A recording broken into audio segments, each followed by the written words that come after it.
ലൈക്ക ബഹിരാകാശത്തേക്ക് പോയെങ്കിലും തിരിച്ചു വരാനായില്ലാത്ത നായയുടെ രഹസ്യകഥ. 1957 മനുഷ്യൻ ഇതുവരെ ബഹിരാകാശത്തെ തൊട്ടിട്ടില്ലായിരുന്നു.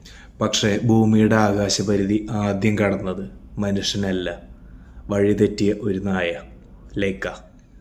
എങ്ങനെ മനുഷ്യരുടെ ചരിത്രത്തിലെ ഏറ്റവും വലിയ പരീക്ഷണത്തിന്റെ ഭാഗമായി തീർന്നു?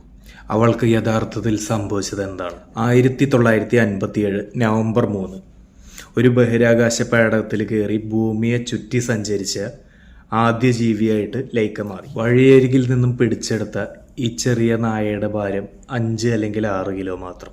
ശാന്തമായ സ്വഭാവവും ചെറിയ വലിപ്പവും അതുകൊണ്ടാണ് അവളെ തിരഞ്ഞെടുക്കപ്പെട്ടത്. പക്ഷേ അതിനുശേഷം അവളുടെ ജീവിതം മാറി. തീവ്രമായ പരിശീലനം,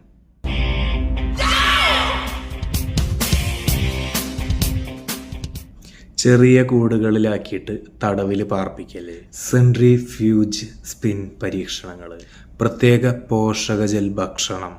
അവളൊരു നായയല്ല, ഒരു പരീക്ഷണമായിട്ട് മാറി. ലൈക്കയെ പാർപ്പിച്ച ക്യാപ്സ്യൂൾ പ്രത്യേകമായിട്ട് തയ്യാറാക്കി.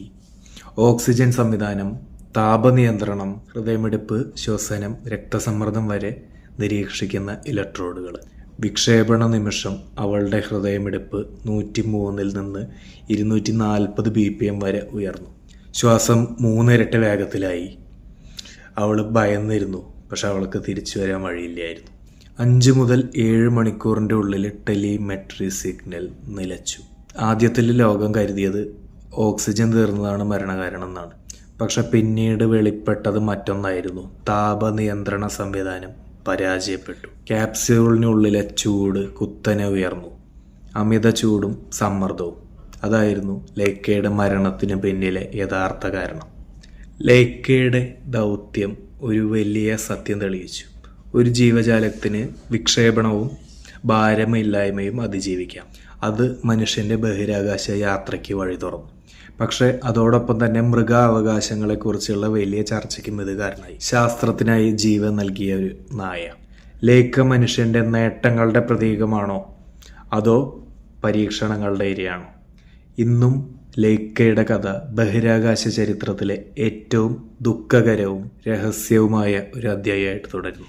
ഇത്തരത്തിലുള്ള മറഞ്ഞിരിക്കുന്ന കഥകൾ അറിയാൻ നമ്മുടെ ചാനൽ സബ്സ്ക്രൈബ് ചെയ്യും. അടുത്ത വീഡിയോയിൽ വീണ്ടും ഒരു അത്ഭുതകരമായ രഹസ്യ കഥയുമായി കാണാം.